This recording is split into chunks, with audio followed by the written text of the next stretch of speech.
One में पटना जिले की बात हम लोग करें तो लगभग 13,69,000 परिवार सर्वे में आए थे और सदस्यों की बात करें हम लोग तो लगभग 73 लाख सदस्यों की संख्या थी, जो कि एक तरह से जनसंख्या है। और अभी फेज़ 2 में हम लोगों ने शुरू किया है और लगभग हम लोग 65,000 परिवारों का अभी तक पूरा डिटेल ले चुके हैं। और इससे फ़ायदा ये होगा कि जैसे ही गणना कंप्लीट होगी, ऑनलाइन एंट्री अगर उपलब्ध रहेगी तो उसको डेटा का प्रकाशन और उसका एनालिसिस बहुत ही आसानी से और बहुत ही जल्दी किया जा सकेगा। तो हम सभी लोग मॉनिटर कर रहे हैं और राज्य स्तर से भी लगातार मॉनिटरिंग हो रही है। हम लोगों का प्रयास है कि शुद्धता के साथ, प्रामाणिकता के साथ और समय सीमा जो निर्धारित है उसमें जाति आधारित गणना को कंप्लीट कराया जाए। नमस्कार, मैं सुरभि सिंह, आप देख रहे हैं द HD न्यूज़। बिहार जाति आधारित जनगणना द्वितीय चरण की शुरुआत हो चुकी है। ऐसे में हम आपको बता दें कि जिले के कुल 45 चार्ज के द्वारा 65,000 परिवारों की गणना कर ली गई है।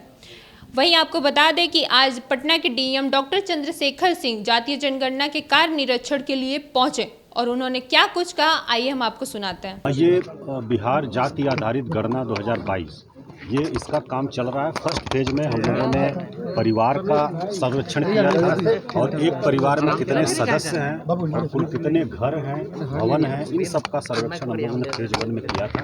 फेज 2 में हम लोग हर परिवार के हर सदस्य का डिटेल ले रहे हैं, जिसमें उनकी व्यक्तिगत जानकारी है, कितना पढ़े लिखे हैं और बाकी जानकारी है, और बाकी उसके साथ उनकी सामाजिक पृष्ठभूमि की जानकारी ले रहे हैं। फिर उनकी आर्थिक स्थिति क्या है, शैक्षणिक स्थिति, ये सब चीज़ें हम लोग फेज 2 में ले रहे हैं। कुल 17 प्रकार के प्रश्न हैं, जिससे व्यापक जानकारी उनके बारे में, एक एक सदस्य के बारे में, परिवार के एक एक सदस्य के बारे में ले रहे हैं।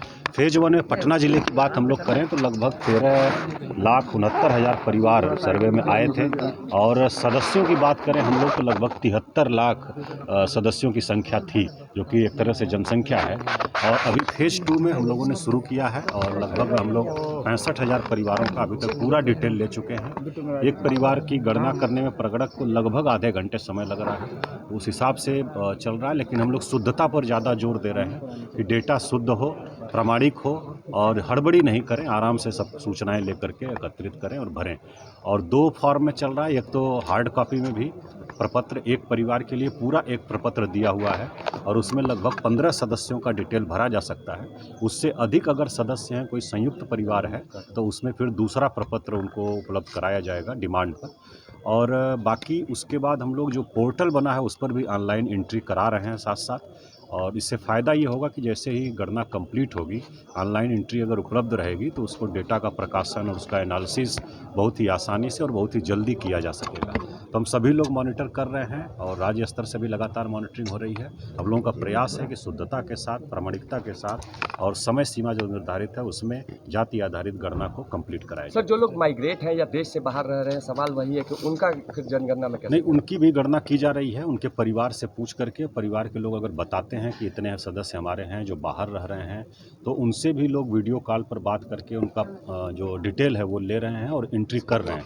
जो लोग बाहर हैं वो किस प्रदेश में रह रहे हैं इसकी भी जानकारी अब प्रपत्र में ली जा रही है और किस देश में रह रहे हैं इसकी भी जानकारी ली जा रही है। शुरू में सिर्फ बिहार या बिहार के बाहर इस प्रकार का वो था, व्यवस्था प्रावधान था, लेकिन जो इसका शुरुआत हुई और माननीय मुख्यमंत्री जी बख्तियारपुर में जाकर के देखे, खुद प्रपत्र को जानकारी भी अपनी दिए, उसमें उन्होंने निर्देशित किया कि बिहार से बाहर रह रहे हैं सिर्फ इतना पर्याप्त नहीं है, बल्कि बिहार से बाहर किस प्रदेश में या किस देश में रहें उसकी भी जानकारी ली जाए। तो उसकी भी जानकारी अब व्यवस्था कर दी गई है, प्रपत्र में भी, पोर्टल में भी, उसकी भी जानकारी हम लोग ले रहे हैं। सर, कुछ लोग अगर सर अलावा सर बिहार के अन्य जिलों में हैं जो शिक्षक संघों ने जो है बहिष्कार किया है गिनती को लेकर, क्या पटना में उस तरह की जो है कोई संघ वगैरह और नहीं, पटना में इस प्रकार की कोई समस्या नहीं है। हम लोगों ने सबसे बातचीत किया था और सबको कन्विंस किया था कि बहुत ही महत्वपूर्ण कार्य है और देश में एक तरह से पहली बार हो रहा है।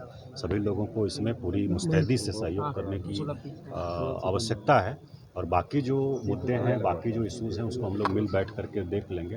तो पटना ज़िले में इस प्रकार की स्थिति नहीं है, लोग बहुत ही मेहनत से काम कर रहे हैं, बल्कि अभी हम लोग देख रहे हैं बहुत ही प्रतिकूल परिस्थिति, एडवर्स कंडीशन है, लगभग 44 डिग्री टेम्परेचर है। इसके बीच में भी हमारे सभी प्रगणक घर घर जा कर के कार्य कर रहे हैं। इसके लिए हम उनकी प्रशंसा करते हैं, उनकी कर्तव्य निष्ठा की। तो यहाँ इस प्रकार की कोई सर, समस्या एक सवाल है सर, अगर कुछ लोग छूट जाते हैं या बाहर रह रहे हैं तो उनको कैसे गणना में फिर शामिल किया जाए, क्या उनके लिए सर? नहीं, अभी तो हम लोग किसी को छोड़ नहीं रहे, क्योंकि पहले से हमारे पास डेटा हो गया है जो फेज 1 में हुआ था। तो कुल कितने परिवार हैं, कहाँ कहाँ हैं, सबका हम लोग को जानकारी हमारे पास है। कोई छूटने का चांस नहीं है।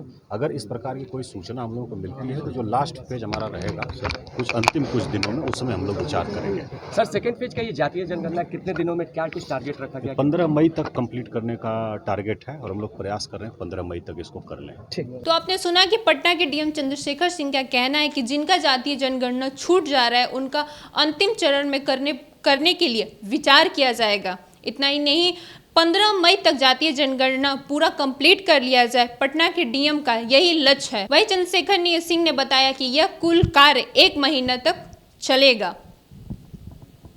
तो ऐसे ही तमाम खबरों के लिए देखते रहें द HD न्यूज। आशीर्वाद इजीकॉन ग्रुप, भरोसे का दूसरा नाम। हम सिर्फ घर नहीं, खुशियां भी बनाते हैं।